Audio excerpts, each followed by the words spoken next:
everyone. Thanks for coming to the virtual propane expo today. We're in, the heart of the season. It's a busy time for everybody, so thanks for being here.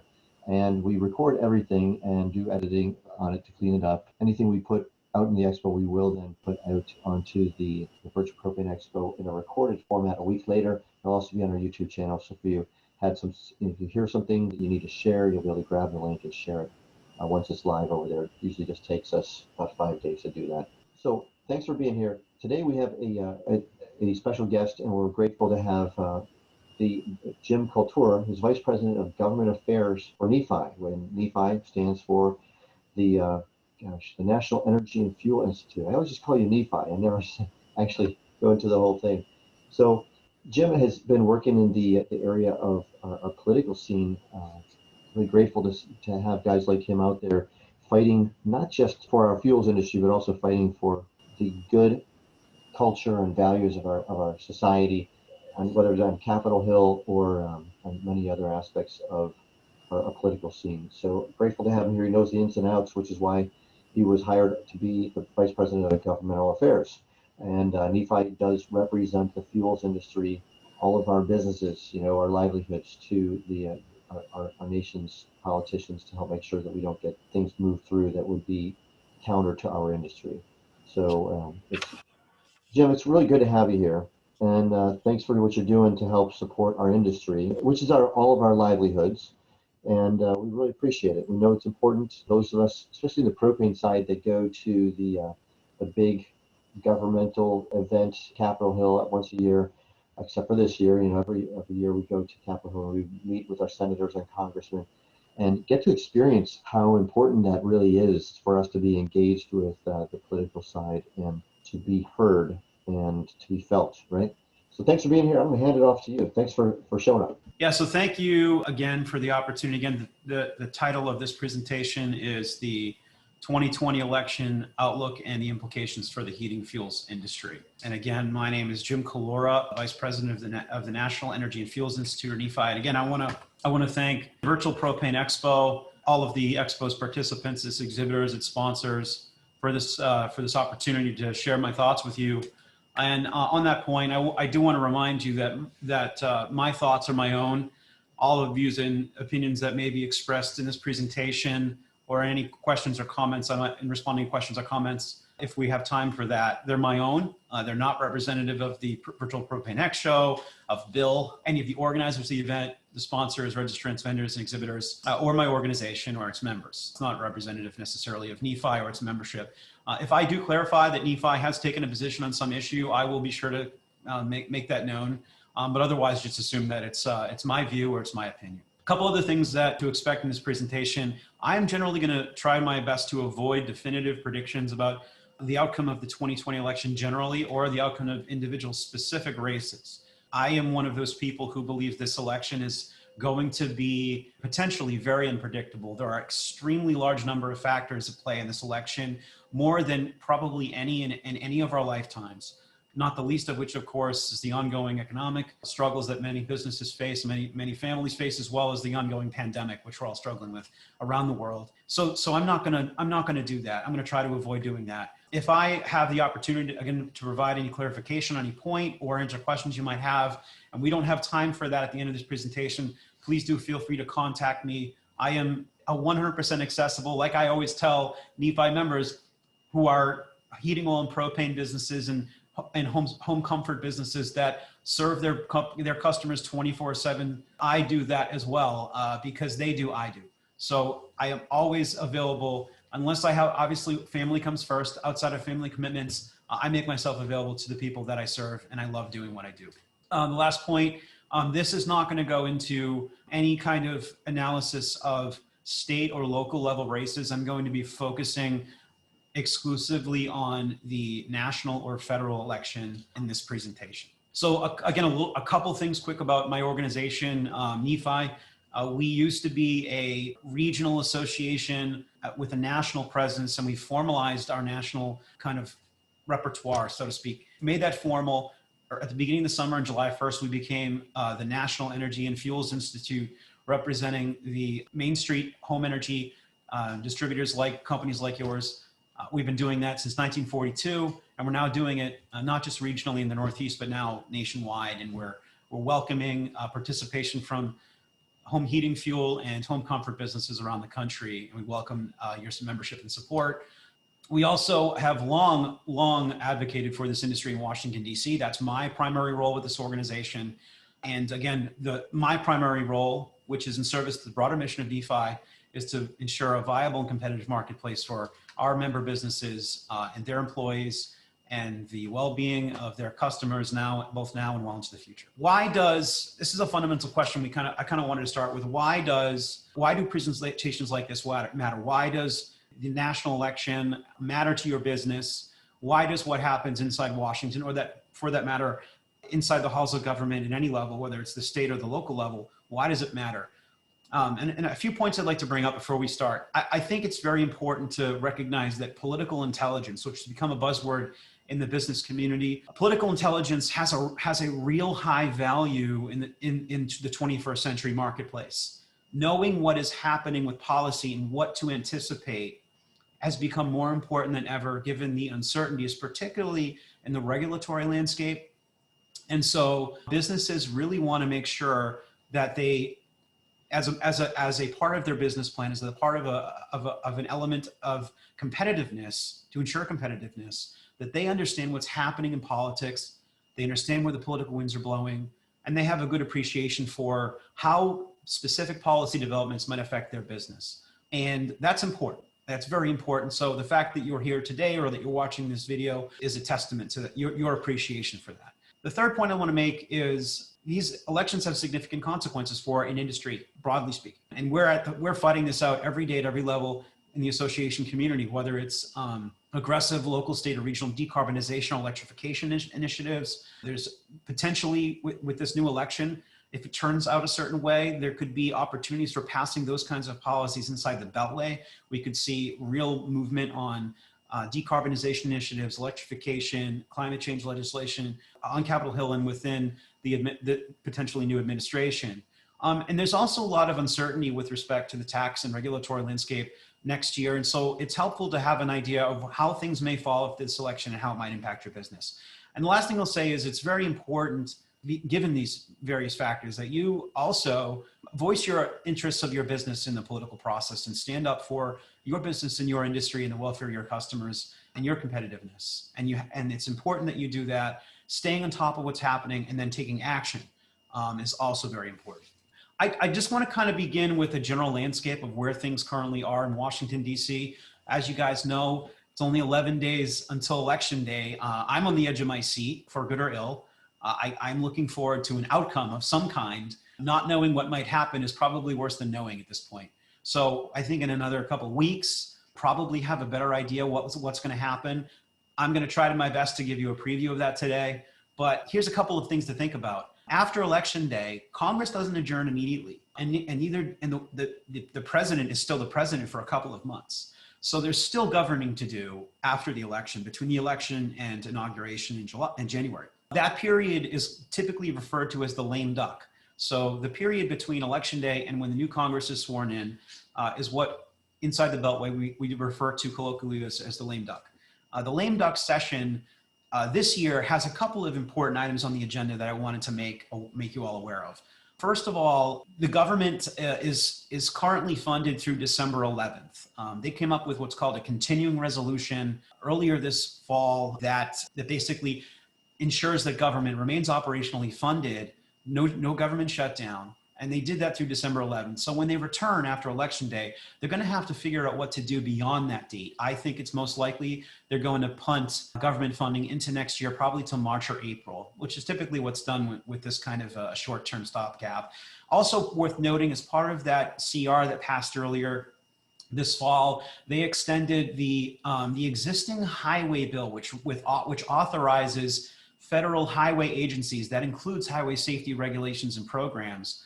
That was extended through September 30th of next year. They had to take action because those programs would have expired at the end of September this year. Rather than dealing with a long-term highway bill reauthorization, they decided to punt that out 1 year. It's very important. I think it's worth watching. It's a political piece of the puzzle next year that needs to be considered, because reauthorization of the highway bill will affect not only highway infrastructure, motor fuels excise taxes, but also potentially highway safety regulations. So whoever controls Congress and the White House next year will get to dictate the terms on what the landscape looks like from a regulatory perspective for commercial motor vehicle regulations, CDL regulations, hazmat endorsements, TSA background checks. All that stuff is going to be on the table as part of that process. And a couple other quick things. Tax extenders, there was an agreement reached at the beginning of this year, you all may remember, that did provide some long-term extensions to a couple of very small specific tax breaks, but many of the tax extenders were only extended through the end of this year. And that included, for example, the auto gas tax credit for propane, transportation fuel, and forklifts.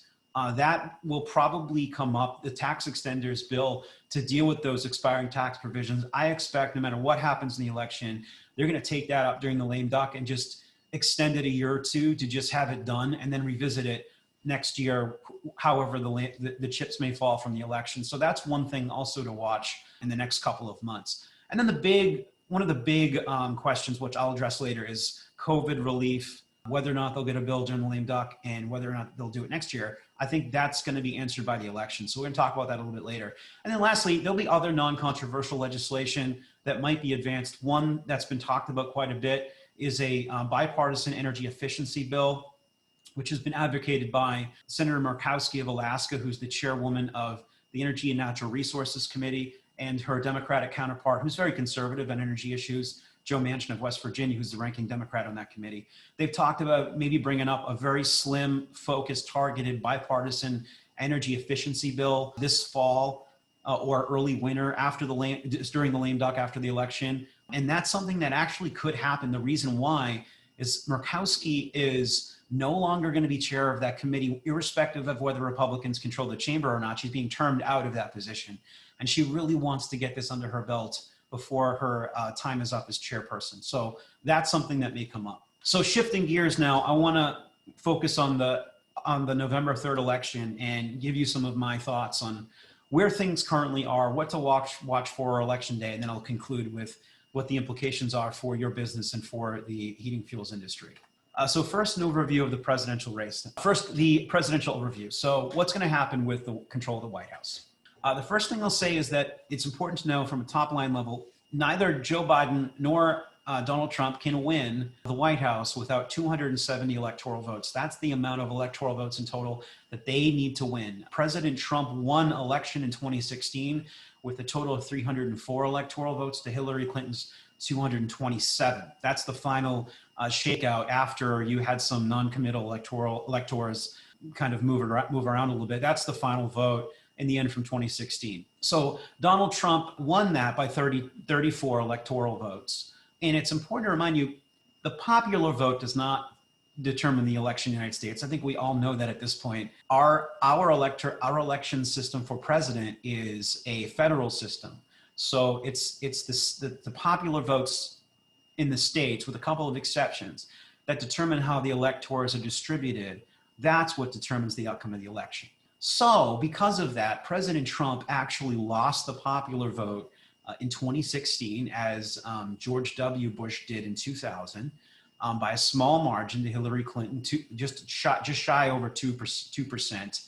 And I think that's probably likely to happen again. I think either it would be a near draw in terms of popular vote, or if President Trump wins, he will probably do so while losing if he wins, he'll lose the popular vote by some small margin. That's probably going to happen again this year. What is important to note, however, is that Joe Biden, I think, could lose the election but still win the popular vote by an even larger margin than Hillary Clinton did in 2016. Biden could potentially lose the election and win the popular vote by maybe 3 or 4%. I've seen some analyses that suggest it could be even higher. And the reason that is because there's so much angst about this current president among more progressive Democratic voters.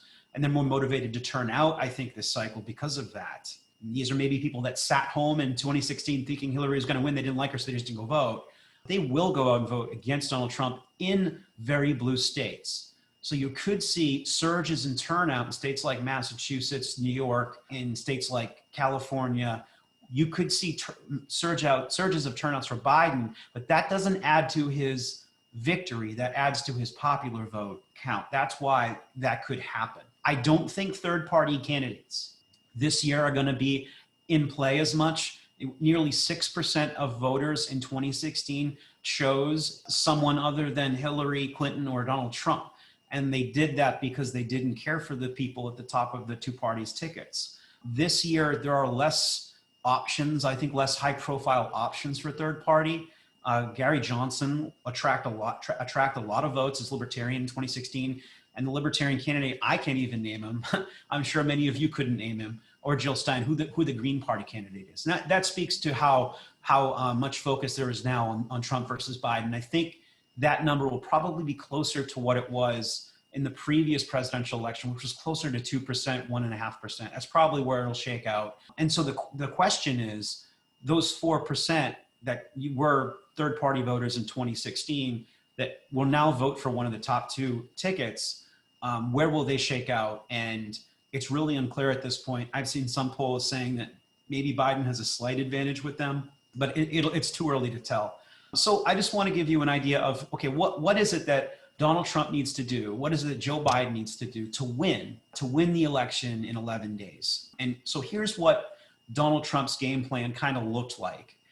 It's basically replicate 2016, overperform by bigger margins his polling, get the vote out. And some of his top targets is maybe looking at flipping some, or being competitive and potentially flipping some states where he didn't win last time as kind of a hedge. He's looking at New Hampshire. There's been, New Hampshire is the kind of demographic, working class, blue collar, similar to like what you have in the Midwest, where he unexpectedly won big in 2016. Looking at New Hampshire, looking at Minnesota, which has trended more conservative in recent years, and maybe looking at Nevada, which I think at this point is a long shot. Nevada's been trending very blue. There's a very dominant labor organization there. There was some suspicion that maybe Nevada would have been in play because of COVID and the inability to go door knocking. That doesn't seem to have played out. So I think New Hampshire and Minnesota probably, if there are surprises on election night and states go from blue to red, from 2016 blue to 2020 red, maybe New Hampshire and Minnesota would be the two I would watch. Biden's path is to replicate President Obama's 2012 map by retaking the Rust Belt states that Hillary Clinton lost in 2016, states like Iowa, Michigan, Ohio, Pennsylvania, and Wisconsin, and then maybe expanding and becoming competitive in states where there's been an increase in diversity and an expansion in urban areas, which typically vote Democrat. And that's states like Arizona, Georgia, and Texas. And the last thing I'll note, and I get asked this all the time, what is the chances of a 216 tie? So there's a straight tie, no conclusive winner. The chances of that are very slim. The two polling aggregators and election forecasters I follow closely, both rated as like less than 1%, so it's a fraction of 1% likelihood that will happen. But it's not impossible. If the race tightens, and there's a lot of polling errors like there was in 2016, you never know what could happen. And I'm not going to go into too many details, but what would happen, all the dominoes that would fall if there's no president, there's no outcome from this election that's decisive, and there's no clear winner.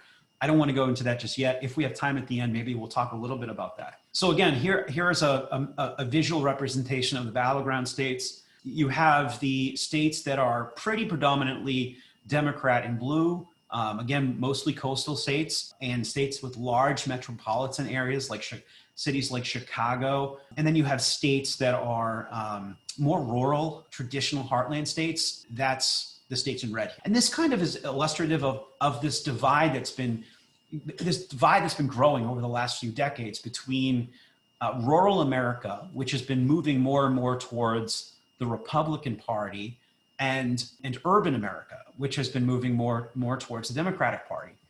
So states with large metropolitan cities like New York, like Boston, like Washington, D.C., like L.A., like Seattle, like Chicago. These states have been dominated. If you look at the county by county level, there's a lot of red in there in a lot of cases. Those blue areas and those areas that are purple, that's the urban and suburban areas.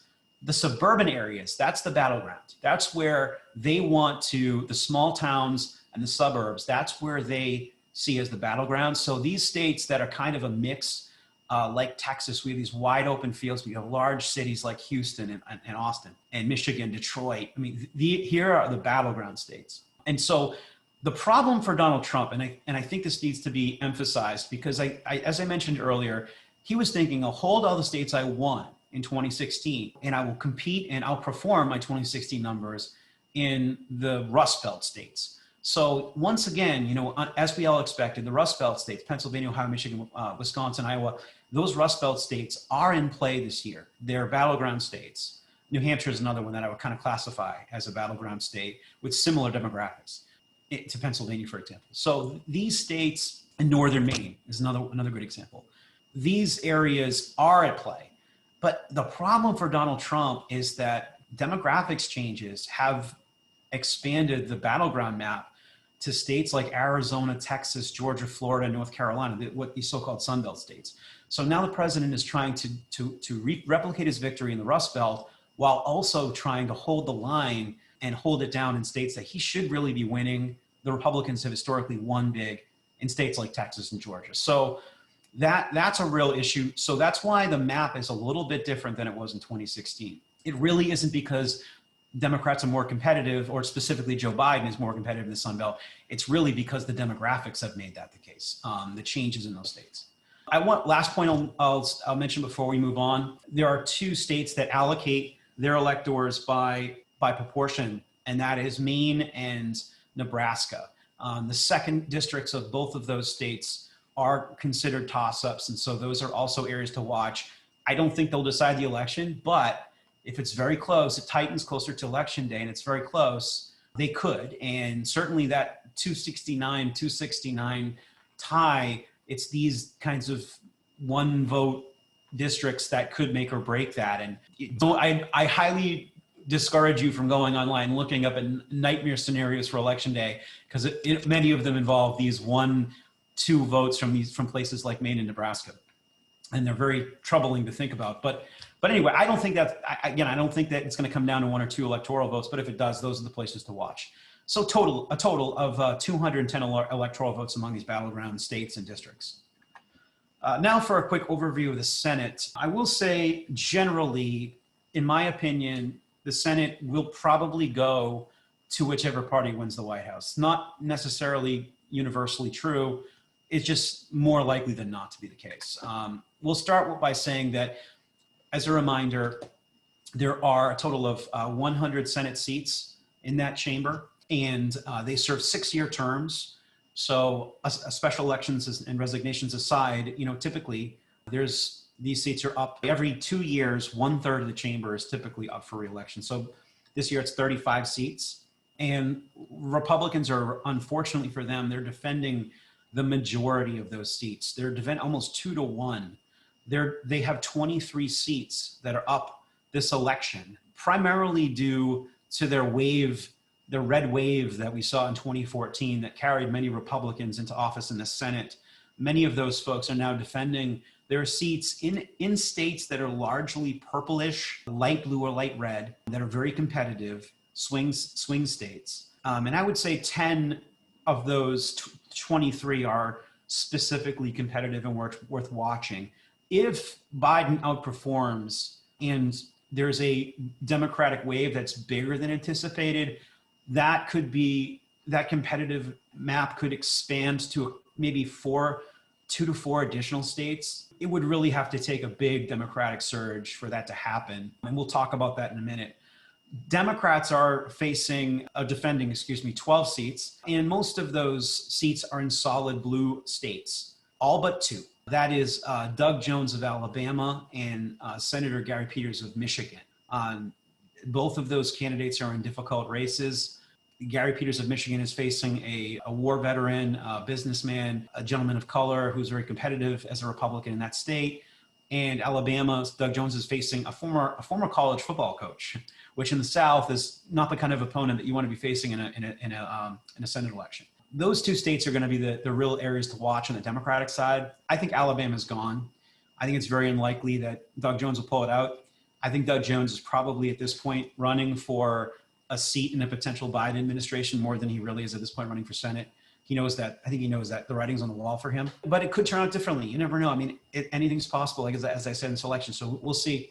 Michigan is a real race, and those are the 2 seats to really watch. The other 10 that Democrats have up this election, those 10 are in really blue states that are just not competitive, and that Republicans don't really see a real chance of winning and haven't really been spending a lot of time and money in. If Joe Biden wins the White House, in order for Democrats to retake control of the Senate, they currently have 47 seats. They need a minimum of 50 seats if Joe Biden wins to retake the chamber. So they need to have a net gain of 3 seats. That would provide them a 50 seat split with the Republicans, and that tie-breaking vote under the Constitution falls to the vice president.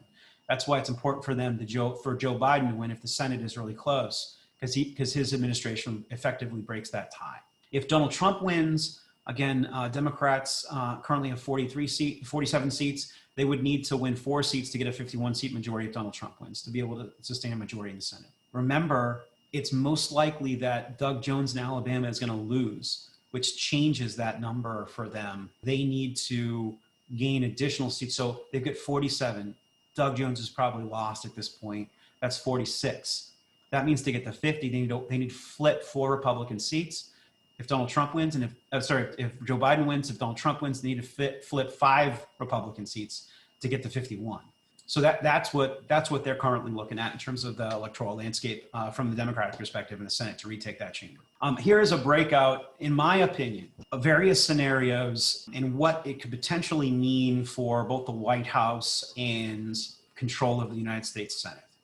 So here we see on the left side, the first column is prospective margin win or loss for President Trump for the popular vote, and what that would likely mean for the outcome of the White House in the next column, and what Senate seats would be most vulnerable in that range, in my opinion. And then depending on that range, what control of that Senate might look like. I'm going to address these one by one and give you a little bit of my reasoning here. So the first here is any number of 0 and above to as low as -2 point margin lost to Biden. So Trump loses the popular vote to Joe Biden. Again, he could still win the presidency, but lost the popular vote to Joe Biden at a number that's roughly equivalent to what he lost the popular vote to Hillary Clinton by in 2016. In this scenario, I would anticipate polling would underestimate once again Trump.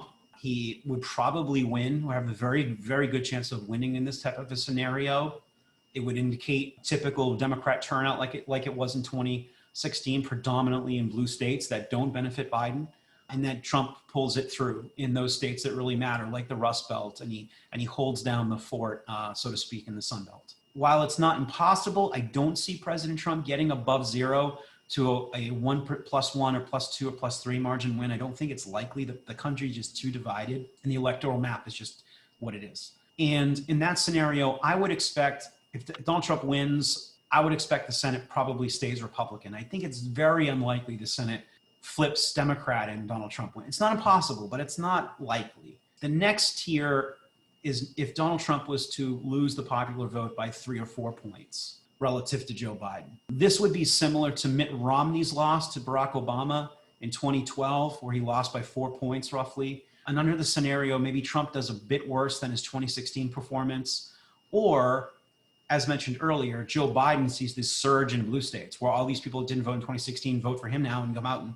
droves in California, New York, for example, and where Trump maybe could win in a scenario like that. But I think in a scenario like that, where Trump wins electoral votes, Joe Biden wins by bigger margins the popular vote, I don't think Joe Biden's conceding. And I think if the race is called for Joe Biden in a scenario like this, I think this is the kind of scenario where Trump barely loses with his 2016 margins, he barely loses, and that he contests the outcome. So this is where I see the most likely scenario of a contested election, where they take this to individual vote counts, the hanging chads type scenarios in Florida, challenging the outcome of the election in the courts.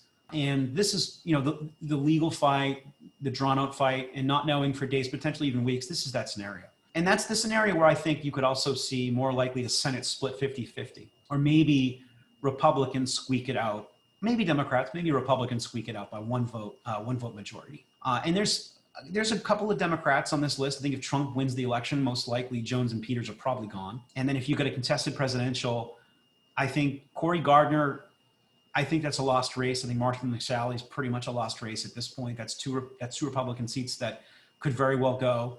And beyond that, I hate to say that Susan, I have a very good personal friendship with Senator Collins' office. I used to work for a congressman from New Hampshire, and I had a good relationship with the staff over there. She's a wonderful senator for Maine and a great advocate for the heating fuel industry. So to lose Senator Collins would be a real loss.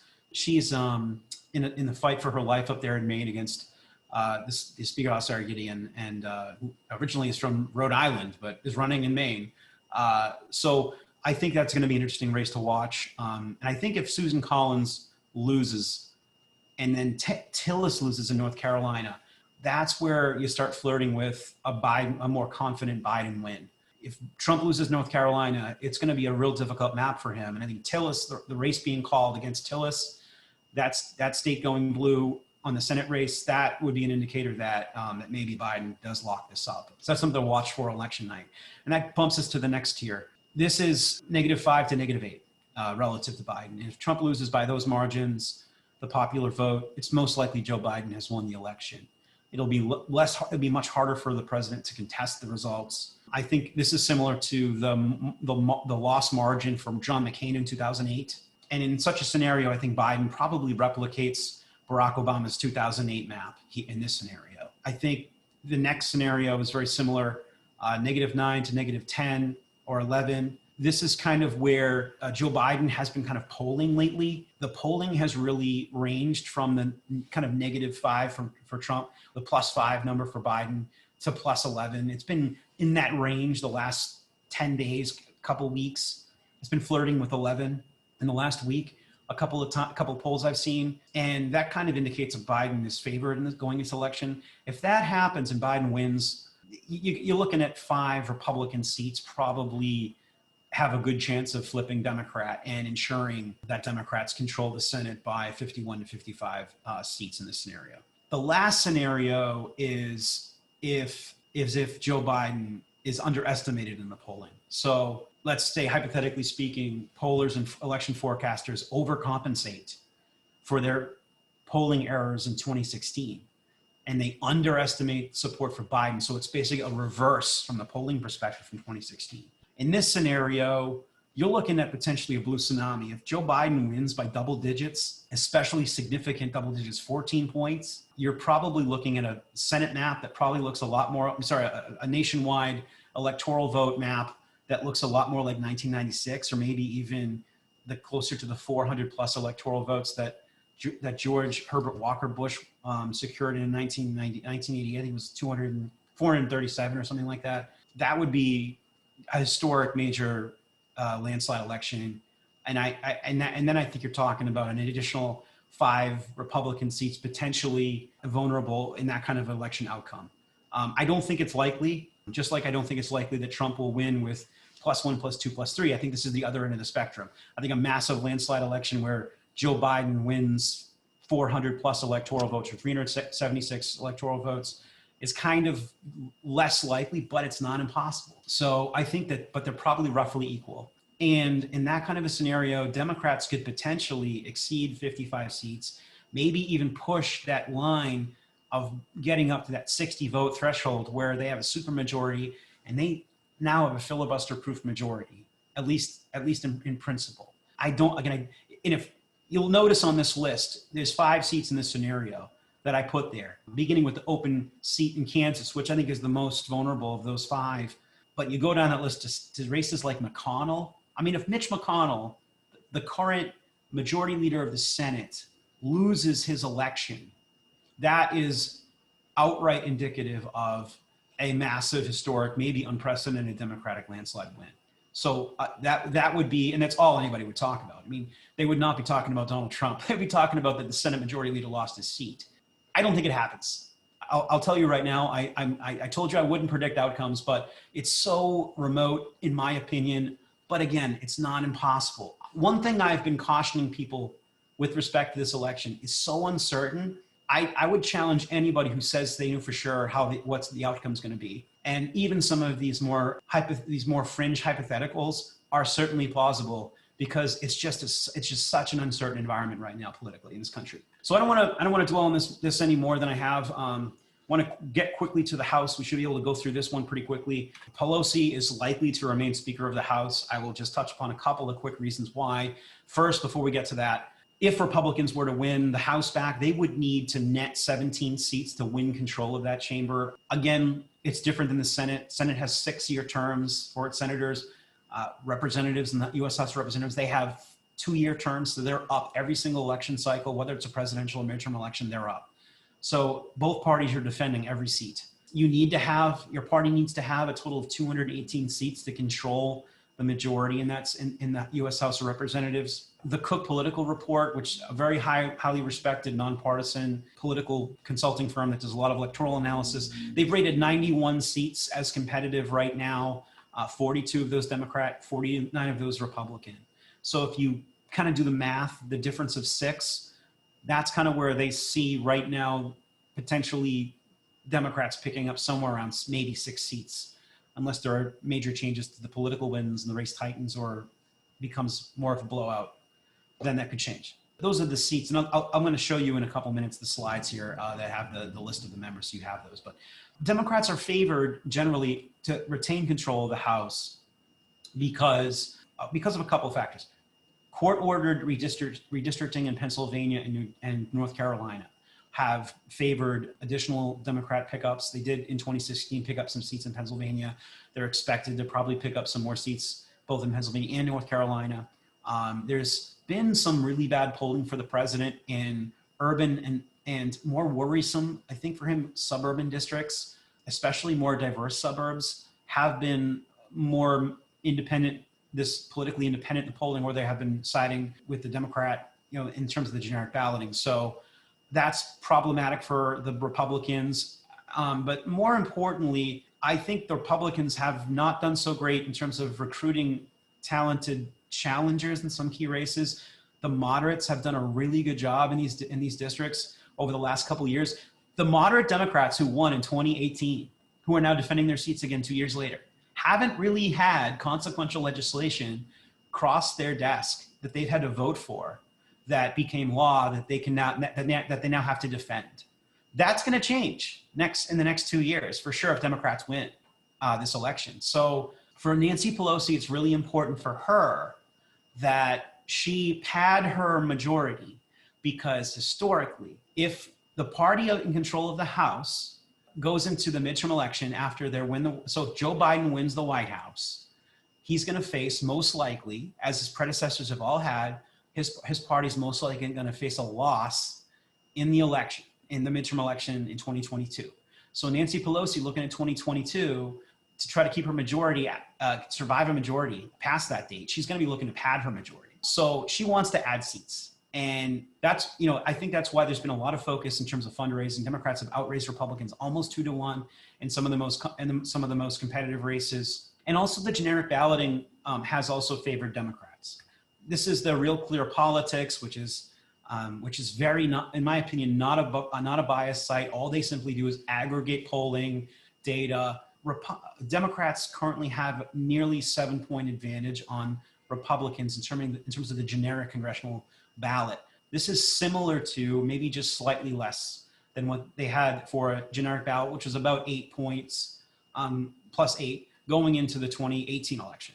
So they're looking to go into the 2020 election with relatively the same strength as they had going into the 2018 election 2 years later. So it's not likely, again, it's just not likely that the House Republicans will win. Again, not impossible. 17 seats is not a lot. If Trump pulls this out, he wins, surprises everybody, it's an upset. Yeah, but it's going to be tough. It's going to be tough. So competitive House races, this is a list that Cook Political Report typically publishes updates very regularly, multiple times a week. It's public. They have more detailed analyses behind a paywall, but this is what they publish publicly. on Twitter and on their website. This is as of last night, so this is pretty current. You'll note again, there's not a lot of blue on the right side. That means that not a lot of congressional districts are considered to flip at this point, flip from Dem to Republican. Currently, lots of toss-up races, and you've got 4 Republican seats that Cook kind of sees moving blue. Most likely, from their perspective, Democrats have an advantage in those 4 races. Georgia, a couple of North Carolinas I mentioned, and then the open seat in Texas. I want to wrap up this presentation with probably the most important part, which is, okay, what did the various outcomes mean and to your business, and what does it mean to industry priorities and industry issues, generally speaking, for the heating fuels industry? The first scenario I want to talk through is what happens if Donald Trump wins and Republicans keep the Senate and potentially flip the House. And so that's a major Republican victory. It would defy all the polling, all the fundraising, defy conventional wisdom. And therefore, I don't think it's necessarily the most likely outcome. But if it were to happen, what would you see happen? Modest COVID relief package probably passes sooner than later. I think it probably passes during the lame duck. This Senate bill that they've been working on, $658 million package, mainly with small business loans and tax breaks, that kind of a deal, that probably gets done, and liability protections for businesses, those kinds of measures, gets done by the end of the year, I think. Then going in next year, what would happen in terms of legislative priorities? I think you're going to continue to see legislation that focuses on domestic energy production, on building a more robust transportation and infrastructure in this country. That would probably be a major focus. Maybe one of the first bills they take up as a stimulus in light of the economic situation we face. President Trump has promised tax cuts to be extended and expanded. It's building upon the Tax Cuts and Jobs Act of 2017. Some of those tax breaks are going to expire in the next 4 or 5 years, and so they'll be looking to expand upon those and extend them. President Trump said in his leaked 60-minute interview, don't know if any of you saw it earlier today, President Trump promised that they'll also have ready, going into the next Congress, a GOP alternative to Obamacare. He's hoping that the courts strike down Obamacare following the election once Amy Barrett is seated, and that Republicans will have the opportunity to start fresh going into the next election if they win this election. I think climate change legislation, any kind of progressive energy agenda is dead in the water. And I think if there's one negative, I think that comes out of this type of a scenario for our industry, is that you're going to see a lot more focus on very aggressive climate initiatives and decarbonization initiatives and electrification initiatives, more aggressive efforts to get those done at the local, state, and regional level. Those of you who've worked on these issues at those levels know that the advocates often cite inaction in Washington as a reason for my state, my city, my town to ban fossil fuel heating equipment or ban bulk storage or whatever. Those types of measures, carbon taxes, they'll become more of a focus, and more of the money, time, and energy will be spent there than rather in Washington, D.C., where there's obviously going to be no hope in this scenario of getting that done. So what happens if you have a divided government? As mentioned before, what if you have one party controls the White House, but a different party controls one or both chambers of Congress? This is a divided government. And this is what we have now. And under this scenario, it's basically more of the past couple of years. And under this scenario, I think maybe you see a modest COVID relief package, which is currently being kind of like what's being negotiated between the White House and the House Democratic leadership right now. They're talking about a roughly $2 trillion bill, which is opposed in the United States Senate. A bill like that probably has more traction and maybe gets done during the lame duck or early next year. It's probably going to be that negotiated bill between Treasury Secretary Mnuchin and Speaker Pelosi. And then hopefully there'll be a good faith effort to build upon that agreement and try to pass additional bipartisan legislation in the next 2 years. I'll tell you, it's going to be extremely difficult for the two parties to work in that type of environment, especially if Donald Trump wins re-election, and especially if Democrats win the Senate. While I think it's unlikely for Trump to win the White House and Democrats to win the Senate, If that were to happen, I think you would see another effort to impeach him, which could blow up all goodwill in terms of from a governing perspective. And then you have, again, more intense calls for climate legislation and regulation at the regional, state, and local level. I think under the third scenario, a potential Democratic victory, a trifecta where Democrats win the White House and both chambers of Congress, real possibility. And this scenario, I think, has the most significant implication for the heating fuel business. This is the scenario. If you were to say, what's the worst case scenario I need to prepare for? This is it. Under this scenario, you're looking at broad, ambitious $3 to $4 trillion COVID-19 relief measure. I think that is probably good generally for businesses. I think on the heating fuel side, there'll probably be areas where we've got some issues, some concerns, not the least of which was a recent proposal by Democrats that was in a couple of their COVID relief draft bills.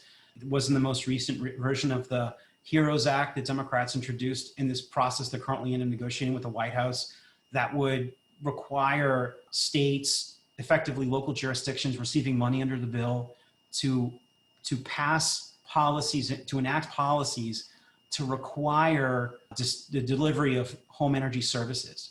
And the way that was written, it would include any heating fuel under the definition under the Low Income Home Energy Assistance Act. So if you are defined as a heating fuel for LIHEAP, then basically under this proposal, your state would be required to enact a policy to require you to deliver fuel, even if the customer can't pay you. So mandated fuel delivery potentially could be on the table. That's going to be one area we're going to have to watch closely and really concerns me. There are obviously complications and consequences to that. Rollback of Trump-era deregulations and tax cuts. This includes highway safety regulations, motor vehicle regulations, FMCSA regulations, PHMSA.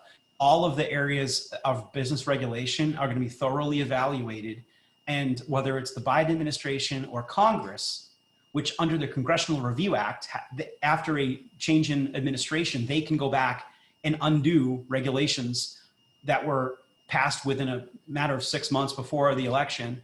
They can go back and they can have a hand in the outcome of those regulations. Unfortunately, it's likely going to capture the more recent hours of service reform. So that's going to be another area we're going to have to watch really closely. Climate change legislation will probably be remarketed as green recovery from the coronavirus and the economic downturn. And I think maybe if there's any silver lining, regional climate initiatives and maybe some state efforts are maybe slowed or stymied somewhat because they'll want to see what Washington does. The House Democrats have already come out and said that their climate bill, if they get control next year, whatever they pass for climate bill would not preempt the states or regional initiatives. So they might take the wind out of that a little bit, but I think it would provide the opportunity to kind of just take a deep breath and tell regional policymakers, state policymakers, let's wait and see what Washington does before we rush into anything, because they're likely going to do something. Now, a couple of other things, Biden care, Obamacare 2.0, they've already made it clear that's going to be on the agenda. And then another one that's caught my attention recently was a commitment to pass legislation to decriminalize marijuana. It almost came to the House floor this year. There's a Senate bill which is being sponsored by Vice President, the Democratic Vice Presidential candidate currently in the Senate, Kamala Harris. She's sponsoring a bill to decriminalize marijuana. And unfortunately, there's real concerns, obviously, with respect to commercial vehicle operability, CDL regulations, hazmat. And so there's a lot of questions regarding safety, drug testing, and the efficacy that how it would be impacted. So that's going to be a major issue for heating fuel businesses as well. I want to just talk to you a little bit about what Democrats would do in a climate bill in the next couple of years, what's on the table. Democratic leaders in two select committees that exist in the House and Senate called the Select Committees on the Climate Crisis. Both of them issued separate climate action plans this summer. Beginning this summer, the House, and later this summer, the Senate. They're very similar, although the House is much longer. It's like twice as long. It's like 538 pages long. And it's a list of hundreds and hundreds of recommendations for addressing climate change. And it's not just simply require clean, renewable electricity. It's not just simply higher fuel efficiency in vehicles. They're talking about climate elements, adaptation, climate justice provisions. I mean, virtually under a Democratic government next year, under a trifecta, every policy will probably be legislated from a climate perspective, almost every single thing. So climate change, I think for the Democrats, under Democratic leadership, would permeate almost every policy issue. Democrats have promised to decarbonize the economy by 2050. They've promised to deliver clean power under new national clean energy standard by 2040. They are saying they're going to require zero emission cars by 2035 and zero emission trucks by 2040 with a focus on electric vehicles. There's a lot of support in there for the build out of the grid and support for electrification. They would encourage robust subsidies for purchase of electric vehicles, purchase of electric vehicle charging infrastructure, and probably most concerning to folks in the heating fuel market, heating oil and propane companies, you're talking about being legislated out of business effectively under this plan. They're talking about implementing robust new national building codes and requiring that all residential and commercial new construction be net zero by 2030 or within 9 years. They're talking also about a point of sale rebate to subsidize aggressively the installation of heat pumps and replacing the National Renewable Fuel Standard, RFS, with a low carbon fuel standard for transportation, encourage lower carbon transportation fuels. And maybe there's an opportunity in there for this industry, and that should certainly be considered. So the other question I always get is, are there the votes? Don't you need 60 votes in the Senate to pass this? And the answer to that question is kind of. There are ways around that, and here are 3 ways Democrats will evaluate in terms of how to get their agenda across the finish line. The first one, obviously, is to get to 60 votes. I mean, you pass bipartisan legislation. The second one would be budget reconciliation, where they can pass things by a simple majority by reconciling it with the budget. And that's how they passed Obamacare in 2010. It's how they passed the tax cuts bill in 2017. The last one, which is the most alarming, is potentially eliminating the filibuster. If that were to happen, all bets are off. But I will give you one consolation. There is reason to believe that they may not have the votes for everything. There are conservative, in some cases, very conservative Democrats on both sides of the Capitol Hill. For example, in the Senate, the most likely person to be chairman of the Energy and Natural Resources Committee next year in the Senate, any energy bill, climate bill likely has to go past his desk, is Joe Manchin of West Virginia. He's a conservative Democrat. There are plenty of moderates in Congress, especially in the House, that again won in 2010, maybe will win this election, that don't want to lose their seats in 2022. So there's reason to believe that maybe the best will play out here for us. More reasonable, tempered, moderate kind of solutions end up being enacted, not some of the more crazy ideas. So there's really a reason to hope and have some good hope. And here are some things I've listed briefly that you should consider. It's important to stay educated. It's important to be engaged, as I mentioned at the beginning of this discussion, and it's important to keep fighting for your industry. So with that, I will thank you very much for your time, and thank you, Bill, and for the virtual Propane Expo for having me. And I hope this was very helpful and insightful for you guys. And this heating season, best of luck this winter, and best of luck for a successful show, Bill. Thanks a lot, Jim. Great job. Appreciate it. And we'll wrap up right now. For the next Expo is our President Tur is coming into the room. So, all right. Thanks again, Jim. Excellent job. Appreciate it. Thank you.